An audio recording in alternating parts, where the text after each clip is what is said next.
Amém? Queria pedir para os irmãos colocarem imagem lá. Hoje nós vamos falar no livro de Números. Nós estamos com o propósito de 2020, a cada domingo falar de um livro da Bíblia. Nós começamos em Gênesis e hoje nós já estamos em Números. Deixa eu desligar o meu celular. Faça o mesmo, por gentileza. A série O Evangelho, a exposição do Evangelho nos 66 livros da Bíblia Sagrada. Você vai deixar sua Bíblia aberta em Números 14, versículo 11 ao 25.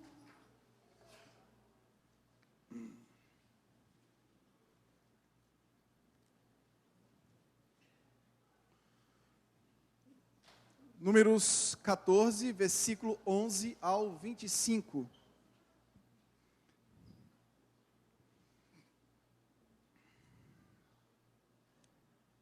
Pessoal da filmagem me dá um alô, um ok? Ok? Obrigado.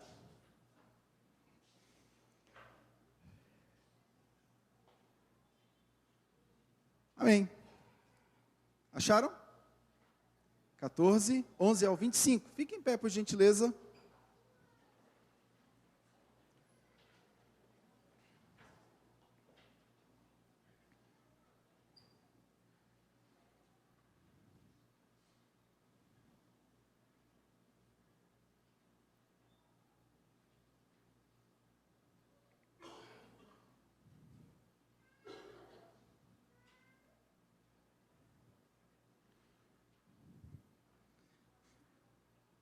Verso 11, diz assim: Disse o Senhor a Moisés.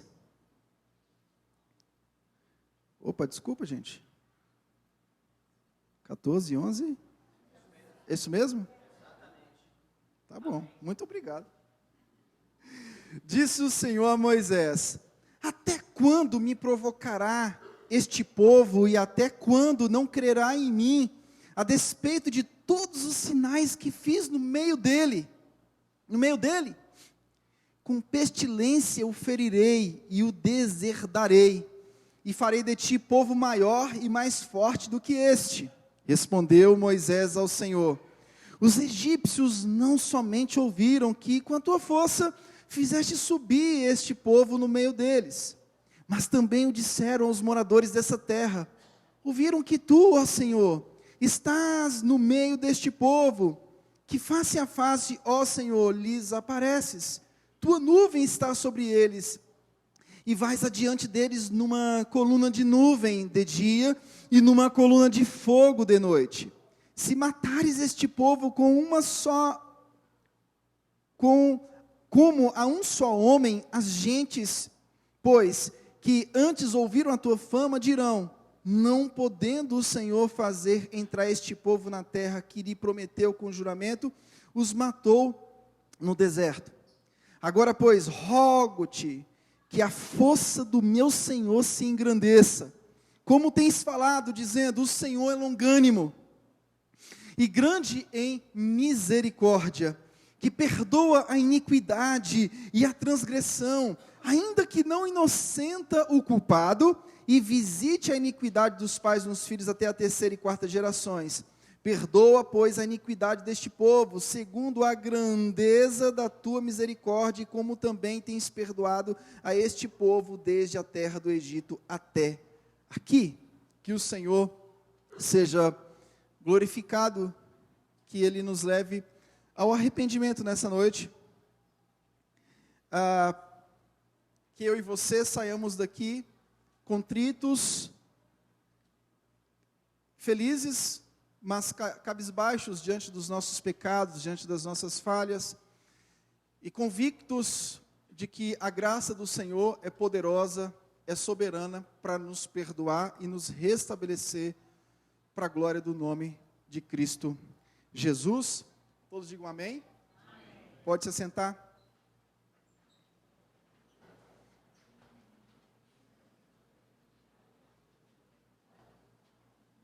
Nós já vimos no livro de Gênesis que após a queda de Adão, o homem foi separado para receber a bênção da eternidade.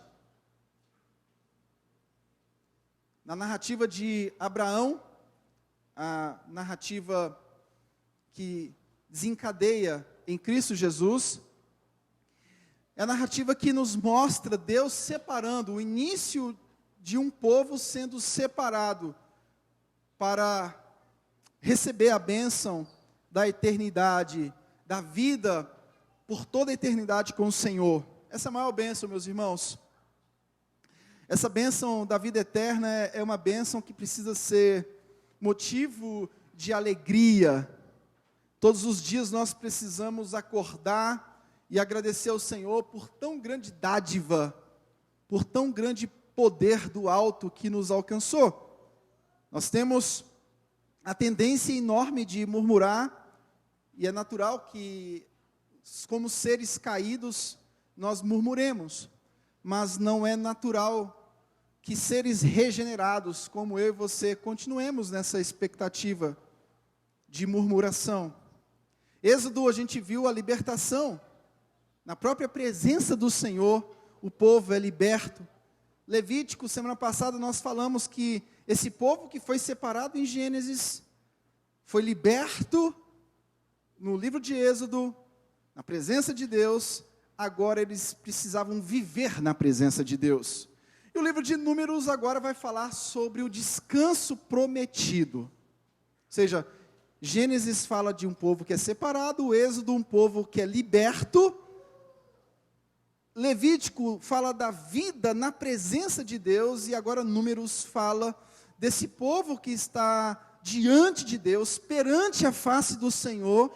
Esse povo precisa agora descansar na promessa do Senhor. Que promessa que é essa? Vamos ver. Bom, os israelitas permaneceram por muito tempo no deserto, enquanto eles viajavam do Monte Sinai para as planícies de Moabe. As leis dadas pelo Senhor para os auxiliar até a promessa vindoura de Cristo, os conduziu pelo próprio poder do Senhor. O livro de Números cobre 40 anos, um período em que essa geração que deixou o Egito morreu. Números fala de uma preparação para uma conquista militar da terra prometida. Só que ele fala não somente dessa preparação militar, ele fala da lealdade da aliança de Deus para com Israel em relação à terra. Fala do fracasso repetido de Israel em manter essa aliança com a sua própria força. E o texto de Números vai falar da liderança de Deus do seu povo e a afirmação da liderança de Moisés, preparando o povo para entrar na terra prometida. E depois fala da conquista e o assentamento da terra a leste do Rio Jordão. Bom, algumas circunstâncias acontecem entre Gênesis e Números. Primeiro, a principal, a liga que há entre Gênesis e Números é a promessa de Deus. Porque de Gênesis até agora, nós vimos um povo errante. Nós estudamos, nós estamos sendo ministrados domingo a domingo, que nós estamos diante de um povo que erra. E o que move o povo de Deus é a promessa. A promessa, Gênesis 3,15, consolidada em Gênesis 12, passa pelos 5 livros. O pacto de Deus com Abraão de que a sua semente herdaria a terra de Canaã. E a gente tem visto que nesses 5 livros, essa herança da terra de Canaã vai muito além da terra física. Bem lembrado do pastor Walter, né? A terra de Canaã, do ponto de vista agrário, é uma lástima. Essa terra simboliza muito mais do que a questão geográfica. Porque o que a narrativa bíblica trata é de um povo que, por desobediência de Adão, não estava mais diante do Deus Todo-Poderoso, assim como estavam Adão e Eva. E a promessa do Senhor é restaurar completamente, a ponto de um dia estarmos face a face com o Senhor, a ponto de um dia estarmos diante dEle, olhando assim como Ele é. Essa é a esperança da igreja cristã, um dia se encontrar com o Senhor, e diante dEle viver para todo sempre, sem a presença do pecado, sem a presença do sofrimento, sem a presença da tristeza, sem a presença da depressão, sem a presença de nada disso. Se isso não te alimentar, eu não sei mais o que vai te alimentar. A conquista da terra, em segundo lugar, envolve o segundo estágio de uma guerra.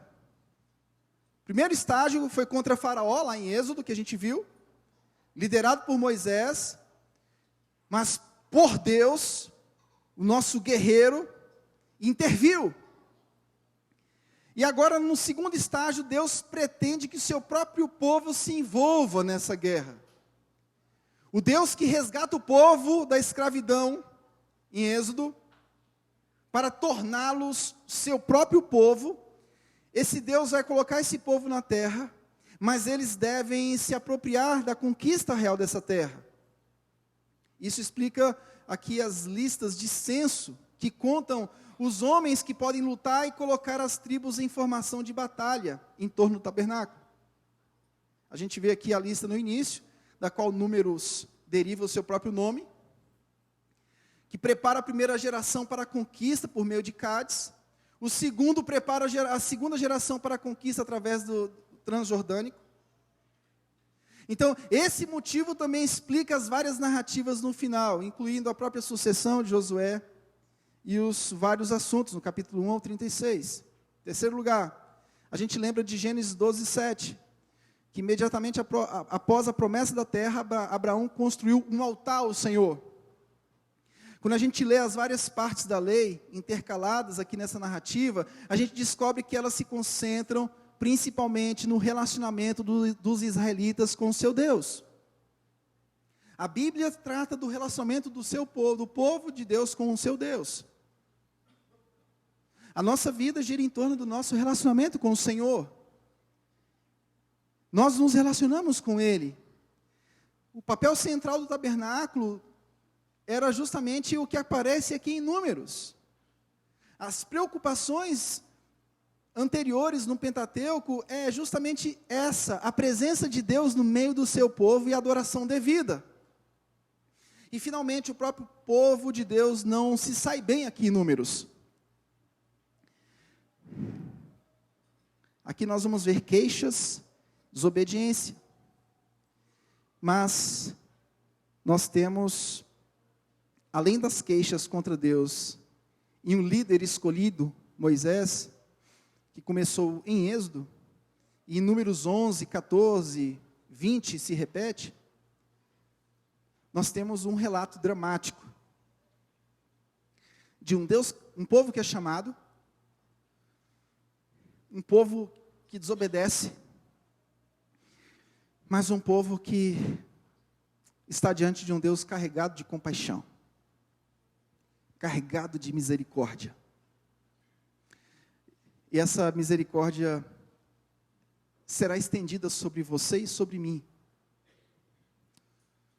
Você está aqui para ser lembrado disso, que você não pode brincar com Deus, que você não pode zombar do Senhor, mas você está aqui para ser lembrado também que Ele quer estender a misericórdia dEle sobre a sua vida.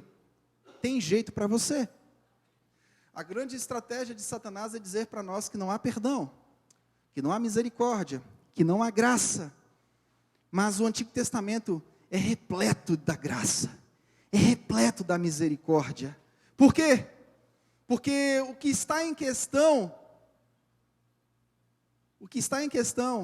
é uma aliança. É uma aliança. Números lembra uma e outra vez que a provisão divina se estabelece através da aliança. Nós temos aqui do capítulo 9, 15 ao 14, 18, do Sinai, nós temos Israel agora pronto para partir. Eles agora decolam rumo a uma batalha, descrito no capítulo 10, 11 ao 28. Mas, no meio do caminho, capítulo 15, e o que é descrito também no capítulo 32, onde Israel reclama mais do que oferece louvor, nós temos um juízo de Deus. Sim. 1 de Coríntios 11, quando fala da ceia, fala de juízo. E o juízo que o texto usa do 11, 23 ao 28, é um juízo temporário. A aliança de Deus nos livra do juízo da condenação eterna, porque senão a gente não estaria aqui celebrando a ceia. Amém por isso? Mas essa segurança da salvação não pode nos conduzir a uma vida relapsa. Essa segurança de participar dessa ceia e de que você vai participar dessa ceia com o Senhor por toda a eternidade, não pode te levar a um pseudo-cristianismo. Tem que nos levar à santificação. E aqui no livro de Números a gente vai ver Deus trazendo juízo. E no tempo da graça Deus continua trazendo juízo. Porque Ele corrige a quem ama, e Ele só ama os seus filhos, o que Ele chamou. E Ele nos corrige. Eu não sei como é que Deus te corrige, eu sei como Ele me corrige. Então aqui a minha orelha fica só o toquinho. Eu sei como Ele me corrige. Você tem que saber como Ele te corrige, você já sabe. Às vezes é difícil saber se é correção de Deus ou se não é. Às vezes a gente fica assim, rapaz, será que isso é um juízo que está vindo de Deus sobre a minha vida? O crente passa por essas batalhas interiores. Rapaz, será que isso que eu estou vivendo é a mão de Deus? Aí vem a especulação, né, dos amigos de Jó. Rapaz, tu pecou contra o teu Deus. Vai lá, pecador miserável. E a gente fica, meu Deus, será que eu estou vivendo isso? É por um juízo do Senhor? Deus te dá o discernimento correto, se o que você está vivendo é juízo de Deus. Mas o que nós queremos ministrar é que, se Deus te chama para um tempo de juízo, é porque Ele quer te corrigir. E se Ele quer te corrigir, é porque Ele quer você para Ele. A gente tem que entender isso, o juízo do Senhor é porque Ele nos ama. E assim, a gente tem que orar para que a nossa corda seja bem curtinha. Já experimentou fazer essa oração? Senhor, não deixa essa minha corda ser muito longa, porque eu sou um pobre pecador, miserável. Nasci fruto do pecado de Adão. Nasci com o pecado de Adão. E se essa cordinha for muito comprida, eu vou fazer muita besteira na minha vida. Eu vou desonrar o Senhor, vou desonrar minha família, vou desonrar todos que estão ao meu redor. Então, quero te pedir que a minha cordinha seja curtinha. Assim como Êxodo 34, Moisés agora intercede pelo povo novamente. Vocês lembram que Deus tinha dado uma lei? Tinha feito aliança com o povo. Moisés foi lá para receber a lei. Quando volta, o povo estava o quê? Adorando o quê? Bezerro de ouro. Moisés, no capítulo 34 de Êxodo, intercede diante de Deus. E Deus, por sua misericórdia, graça infinita, misericórdia, compaixão. E aqui novamente, em Números 14, 18, Moisés intercede pelo povo. Diz, o Senhor é longânimo e grande misericórdia, que perdoa a iniquidade e a transgressão, ainda que não inocenta o culpado. Ou seja, não tem como se livrar das consequências daquilo que você fez, daquilo que eu fiz. Essa é a parte chata, né? Por isso que tem coisas que você tem que pensar se vale a pena mesmo. Tem coisas que a gente faz que é mais burrice do que tudo. E a gente faz consciente de que a graça do Senhor vai nos perdoar. Só que a gente se esquece das consequências daquilo que a gente faz. E as consequências são tão tristes. Alcança a nossa casa, alcança a nossa família, alcança os parentes, alcança uma série de coisas. Então a gente precisa parar e pensar naquilo que a gente faz. E saber que mesmo diante das consequências, Deus estende graça, perdão, misericórdia. Porque Deus não deixa a gente viver as consequências daquilo que a gente faz e nos entrega ao léu. Não. As consequências daquilo que a gente pratica são vividas, porque Ele não inocenta o culpado, mas ao mesmo tempo, Ele nos dá tanta graça para viver essas consequências, coisa que jamais uma pessoa que não é filho conseguiria viver.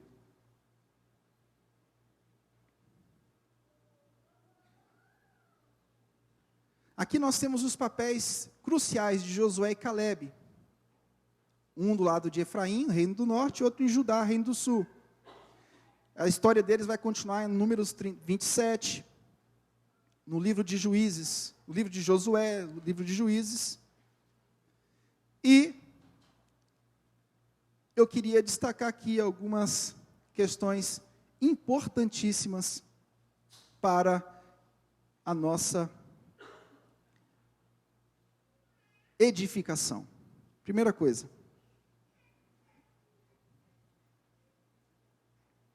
A obediência é difícil. Na melhor das hipóteses, ela sempre é difícil. Mas você não está obedecendo com a sua própria força.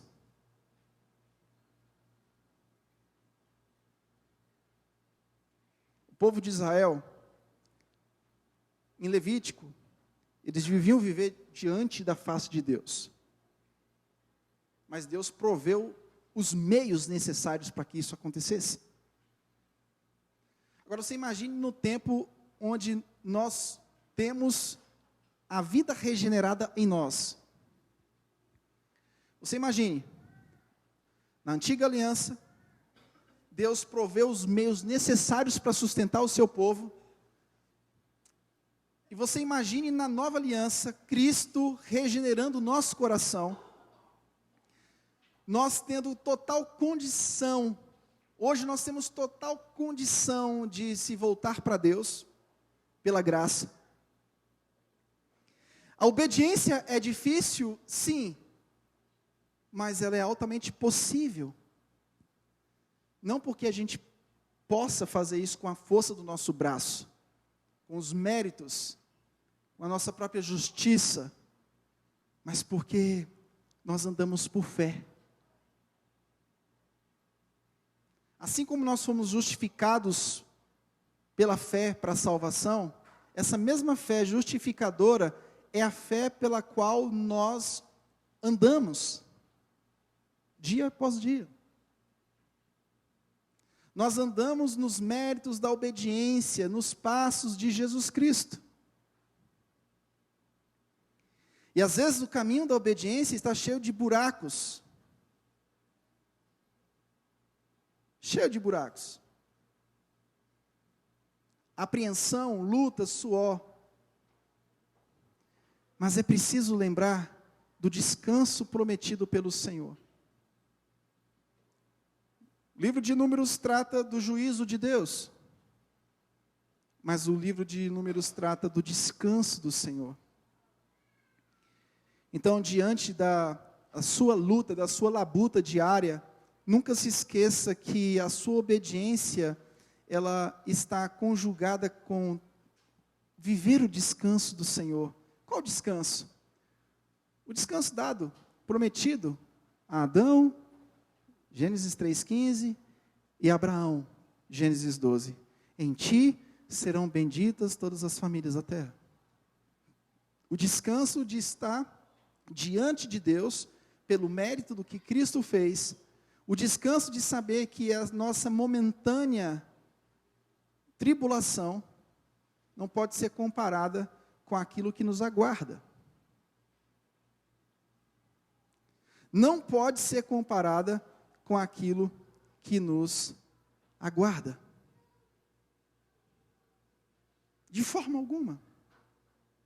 Eu não posso comparar aquilo que o Senhor fez e com aquilo que me aguarda, com a minha momentânea e leve tribulação.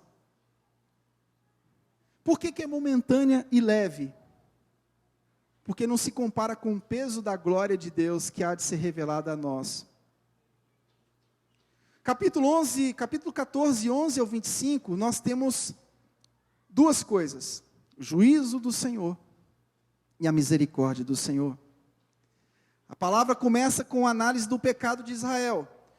E o pecado de Israel foi o pecado de incredulidade. O pecado foi de incredulidade. Disse o Senhor a Moisés: até quando, versículo 11, me provocará este povo, e até quando não crerá em mim, a despeito de todos os sinais que eu fiz no meio dele?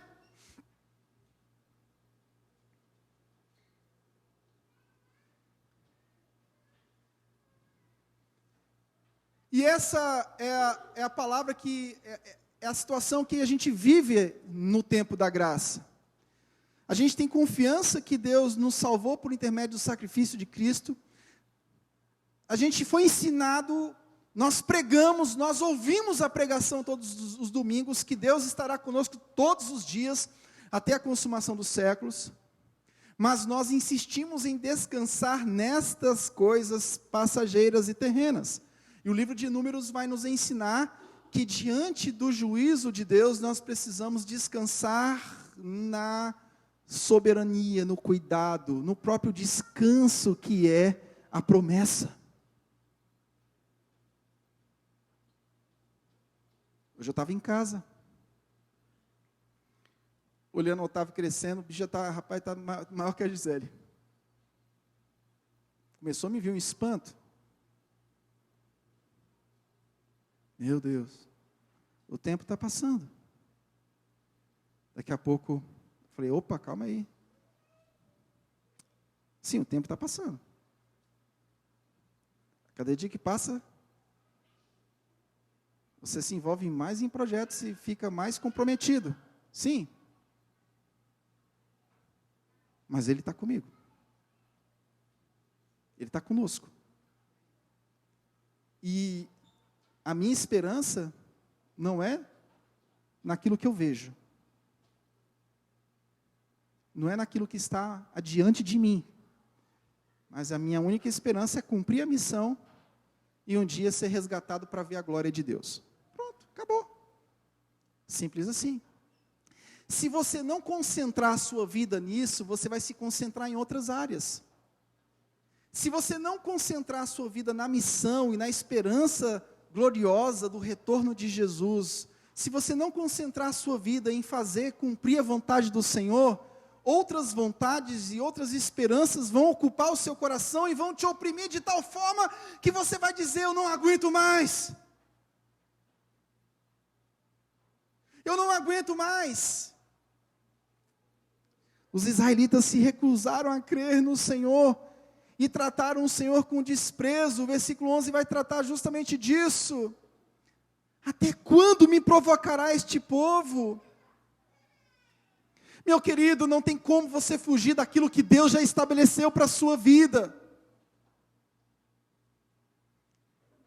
Não tem como você fugir dos propósitos do Senhor na sua jornada. A sua família, ela foi chamada para servir ao Senhor, não foi chamada para outra coisa. Se você não sofrer por causa de Cristo, você vai sofrer por coisas piores. Não que Cristo seja ruim, Cristo é a nossa eternidade, é o nosso Salvador. Mas quem não está disposto a sofrer por Cristo, acaba sofrendo por causas tão tristes. A sua família foi chamada para viver o descanso. E o descanso começa com um serviço cristão. Trabalhar na seara do Senhor. Tire o foco da sua casa de viver para si próprio. Tire o foco da sua família de viver para si mesmos. E coloque o foco da sua família em viver e glorificar a Deus a cada dia que passa. O povo aqui não estava dando crédito a Deus. 1 de João 5,10, que diz que aquele que não dá crédito a Deus o faz mentiroso. Deus fez tantas coisas. Quantos sinais eu fiz no meio dele? Quantos sinais eu fiz no meio do meu povo? O Senhor cuidou de dia, diante do calor do deserto, à noite, diante do frio. Assim é com a minha vida e com a sua. Meu Deus, o que Deus precisa fazer mais para você, para provar alguma coisa? Ele já te salvou. Tem prova maior do que essa? Salvar pecadores do nosso calibre. Qual é a arma mais perigosa? Arma bélica. Os entendidos de coisas bélicas aqui do Facebook. Hã? Doutores em armas bélicas do Facebook. Qual é a arma mais perigosa? Canhão. O doutor em armas bélicas, pastor André, diz que é o canhão. Eu sei nem como é que deve ser isso. Mas um canhão, um míssil.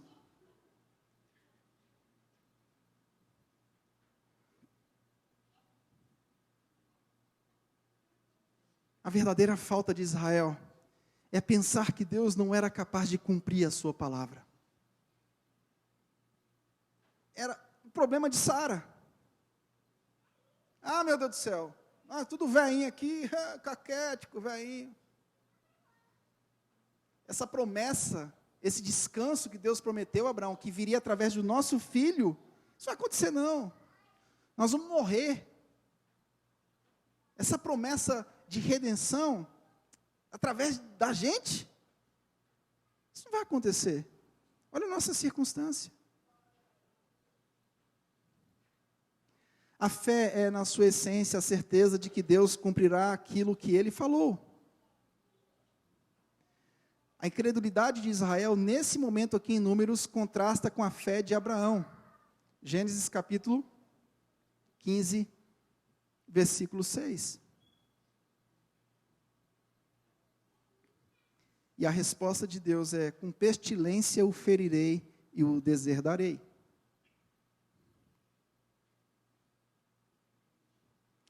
Na vida cristã, em alguns momentos, Deus olha para nós, diante da nossa impenitência, e diz: vou permitir que algumas pestes alcancem os meus filhos.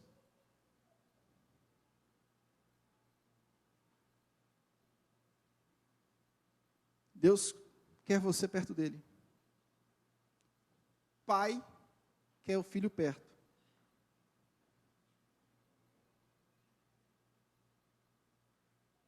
Sim ou não? Filho dá um trabalho danado, não dá? Filho dá um trabalho danado, mas o pai quer o filho perto. Pode ser o que for o filho. Sendo bom ou mal, sendo um homem honesto na sociedade ou sendo o pior bandido, o pai quer resgatar o filho. O pai quer ver o filho bem. O pai quer ver o filho perto dele, obediente. E Deus quer ver você perto dele. Moisés intercedeu. Versículo 16. Diz a palavra: não podendo o Senhor fazer entrar este povo na terra que lhe prometeu com juramento, os matou no deserto. Aí, versículo 18, diz: o Senhor é longânimo e grande em misericórdia, que perdoa a iniquidade e a transgressão, ainda que não inocenta o culpado. Deus é misericordioso. Você que está aqui nessa noite, na sua família, às vezes está acontecendo tantas coisas negativas. Aquele filho que você criou na presença de Deus, levando para a igreja. Aquela filha que ia com você para a escola dominical. Ou você filho que está aqui, está vendo seus pais afastados dos caminhos do Senhor. Ore pelos seus filhos. E saiba que Deus tem misericórdia. Saiba que Deus é um Deus de compaixão. Mude o vocabulário com seus filhos. Uma vez eu fui visitar, e o pai disse: não tem mais jeito não, pastor. Pau que nasce torto nunca se endireita. Eu disse: meu filho, bate na boca, pelo amor de Deus. Você não precisa ter palavras de confissão positiva, ficar repetindo as coisas para que elas aconteçam, mas você não precisa também usar a sua boca para falar tanta bobagem.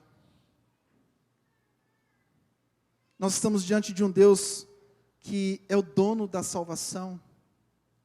Nós estamos diante de um Deus. Moisés intercedeu com base na aliança do Senhor. Não foi diante da bondade do povo. O que o povo aqui tinha de bom para Moisés chegar diante de Deus e pedir alguma coisa? Assim sou eu e você. O que nós temos de bom para chegar diante de Deus e pedir: Senhor, tenha misericórdia de mim? Bom, se eu for olhar para a minha bondade, eu vou pensar: não vou nem orar. E tem dia que a gente está assim, irmãos, tem dia que a gente tem até vergonha de orar. Tem dia que a gente tem até vergonha de falar: rapaz, será que eu oro? Não é muita cara de pau falar com Deus, não?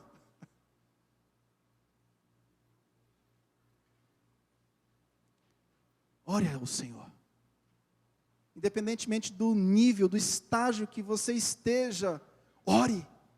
Clame ao Senhor por misericórdia. Se dobre diante dEle. E confie. Confie no descanso do Senhor. O descanso do Senhor não é a promessa daquilo que você está vendo. O descanso do Senhor é a promessa de que um dia Ele voltará. E essa promessa futura, ela se antecipa para nós hoje em descanso. Moisés intercede com base nessa aliança, identicamente o que ele fez no Êxodo 32. Isso nos ensina que a verdadeira oração, ela repousa na promessa de Deus, e de acordo com a vontade de Deus. A verdadeira oração é feita em nome da aliança, em nome do pacto. Porque se eu orar de acordo com os meus méritos, eu tenho certeza que eu não vou ser ouvido. Mas se eu clamar de acordo com a aliança, de acordo com o pacto que foi feito por Deus, é diferente. A glória de Deus em toda a terra está ligada a essa aliança. Diz o versículo 20: tornou-lhe o Senhor, segundo a tua palavra, eu lhe perdoei. Porém, tão certo como eu vivo, e como toda a terra se encherá da glória do Senhor, nenhum dos homens que, tendo visto a minha glória e os prodígios que fiz no Egito e no deserto, todavia me puseram à prova já 10 vezes e não obedeceram a minha voz, nenhum deles verá a terra que com juramento prometi a seus pais. Sim, nenhum daqueles que me desprezam haverá. Porém, o meu servo Calebe, visto que nele houve outro espírito, e perseverou em seguir-me, eu o farei entrar a terra que espiou, e a sua descendência a possuirá. Ora, os amalequitas e os cananeus habitam no vale. Mudai amanhã de rumo e caminhai para o deserto, pelo caminho do mar vermelho. A resposta do Senhor a Moisés é o âmago de tudo aquilo que nós estamos vendo no Pentateuco. Versículo 24, o perdão. Porém, o meu servo Calebe, visto que nele houve outro espírito, e perseverou em seguir-me, eu o farei entrar na terra que espiou, e a sua descendência a possuirá. Não, o mérito não é de Calebe, o mérito é da aliança do Senhor. Calebe não tinha nada de diferente de mim e de você, a não ser uma única coisa que nos une: aliança, pacto. Então nós temos aqui o perdão. Segundo, juízo. O perdão não é temerário, porque ele não inocenta o culpado. Então saiba disso, a aflição que às vezes você está vivendo, Deus te perdoou. Deus tem um perdão para a sua vida. Só que a consequência te traz aflições. Mas mesmo dentro do contexto dessas aflições, o Senhor está cuidando de você. O Senhor está guardando a sua vida. Por quê? Porque o interesse dele é a própria glória dele, versículo 21 ao 25. Nenhum dos homens que, tendo visto a minha glória e os prodígios que fiz no Egito e no deserto, todavia, me puseram à prova já 10 vezes. Aqui ele vai citar os homens, depois ele vai citar o exemplo de Caleb, como o passo de misericórdia. A própria glória do Senhor é o interesse dele em te restaurar. Porque você faz parte da aliança de Deus. Deus quer restaurar o povo dele, porque isso envolve a sua própria glória. Qual a glória? A glória da promessa feita a Abraão. Em ti serão benditas as famílias da terra. Então, a nossa vida está entregue nas mãos do Senhor. Deus tem todo interesse em te guardar. Deus tem todo interesse em te resguardar, em te preservar, porque isso envolve a própria glória, a própria promessa que Ele fez, que se cumpre. Eu queria extrair algumas lições finais. O caminho da obediência é cheio de buracos, de apreensão, de luta, de suor. E é muito tentador parar em uma área de descanso, ou até mesmo fazer uma inversão, num momento que você deveria estar marchando. Então, diante desse momento de paralisia, continue marchando. A vida cristã. Não pare. No momento que você deveria estar caminhando, você está parando. E aí que mora o problema. Porque na caminhada cristã, nos momentos de luta, de dor, de apreensão, de suor, quando eu deveria estar intensificando a santificação, conforme a exposição de Pedro e a exposição de Hebreus também, eu paro. E eu começo a descansar nos meus próprios caprichos, ao invés de descansar no descanso do Senhor. E muitas vezes, quando eu dou essas paradas, eu acabo pecando contra Deus. Mas nunca se esqueça, que teve um que obedeceu até o fim. O Deus homem, Jesus Cristo, que não pecou, e ainda pagou o preço pela desobediência e rebelião de todos nós. Sim, o nosso Senhor tinha um caminho difícil pela frente, mas ao contrário dos israelitas no deserto, Ele não se rebelou. Em vez disso, 1 de Pedro 2,23 diz que confiou-se àquele que julga com justiça. As provocações dos zombadores enquanto Jesus pendia na cruz, sem querer, incluíam a sua maior recomendação. Ele confia em Deus, Mateus 27:43. E a nossa atitude é não provocar o Senhor a ira, mas continuar servindo. As tentações virão sobre mim e sobre você.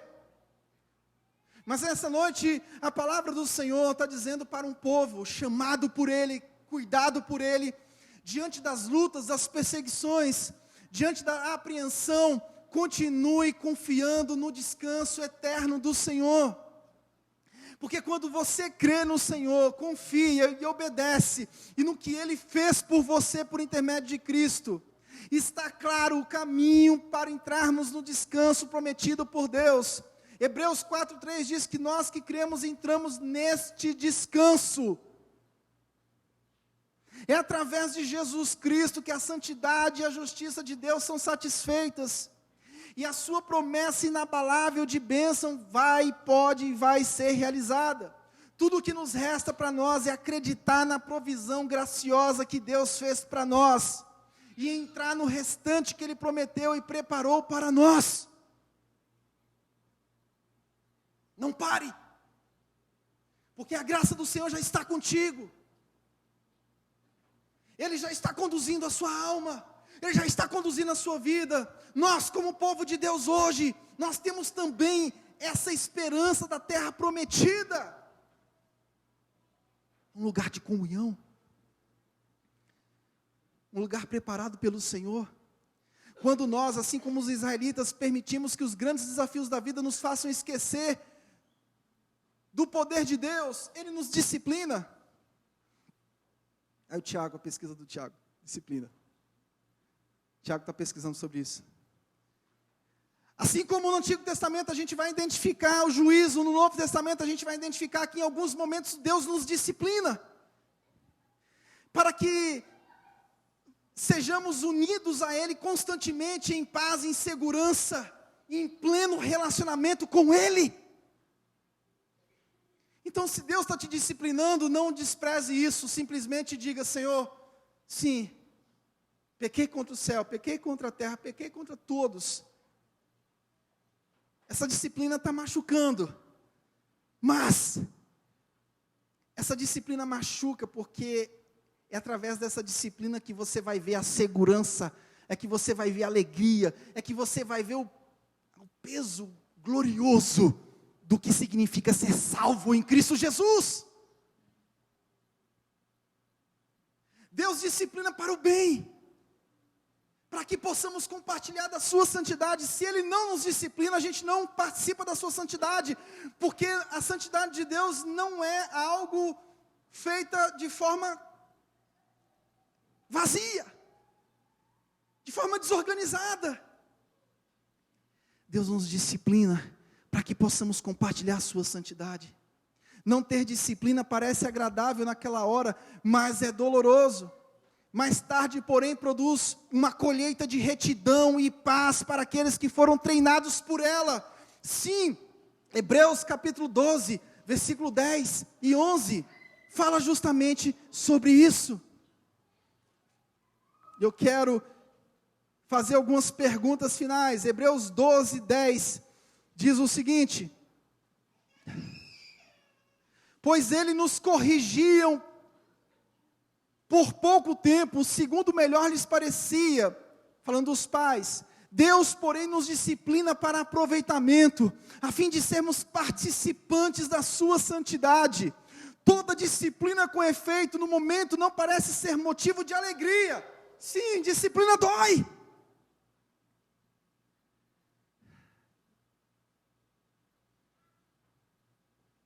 Mas de tristeza. Depois, entretanto, produz fruto pacífico aos que têm sido por ela exercitados, fruto de justiça. Por isso, restabelecei as mãos descaídas e os joelhos trôpegos, e fazei caminhos retos para os pés, para que não se extravie o que é manco, antes seja curado. Deus nos disciplina para que a gente volte para o caminho da santificação.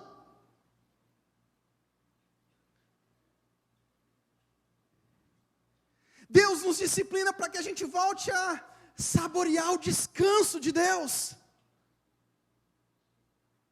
Você era feliz e não sabia, porque você tinha o descanso de Deus, a esperança, e Deus quer restabelecer isso na sua vida nessa noite. Deus quer restabelecer o descanso dele sobre a sua vida, a esperança que você tinha, que levava você a pregar a palavra.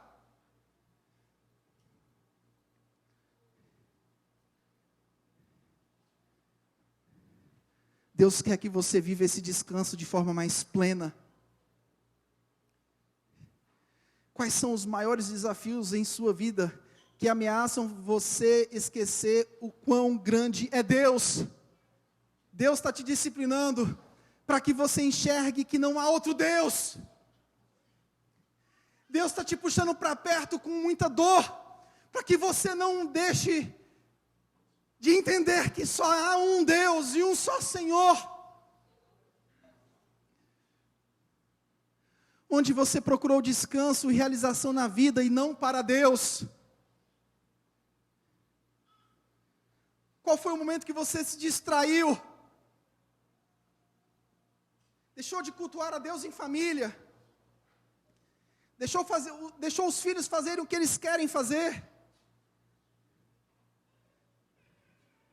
quando nos concentramos nos obstáculos em nossos caminhos, que são enormes, nós podemos nos distrair. Vamos focar a nossa fé e obediência na esperança da eternidade, sem distrair, sem olhar para a esquerda e nem para a direita, mas como o autor aos Hebreus afirma, fitando os nossos olhos unicamente em Jesus Cristo.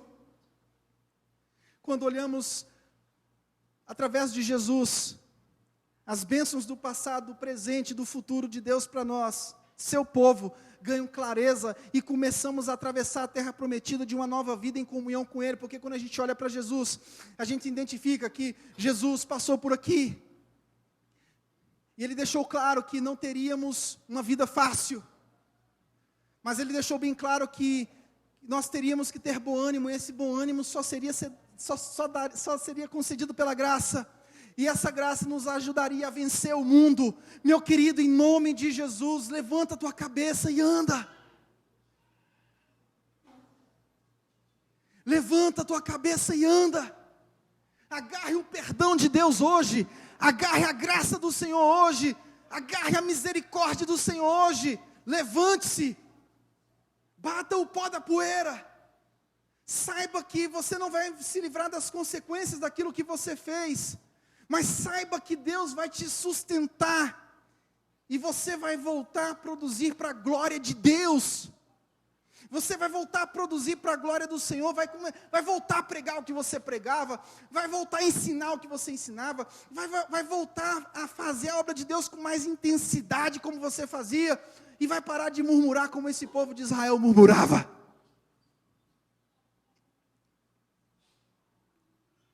Uma vida de murmuração,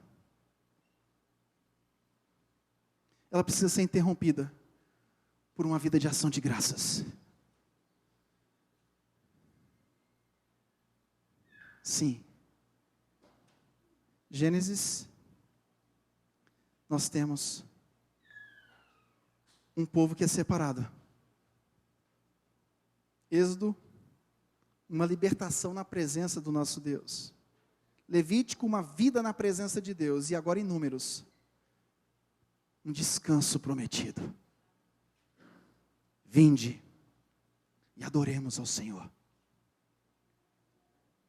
Se achegue ao trono da graça do Senhor e beba dessa fonte de água viva e volte a viver e volte a glorificar ao teu Deus na convicção de que você está aqui, mas você não é daqui.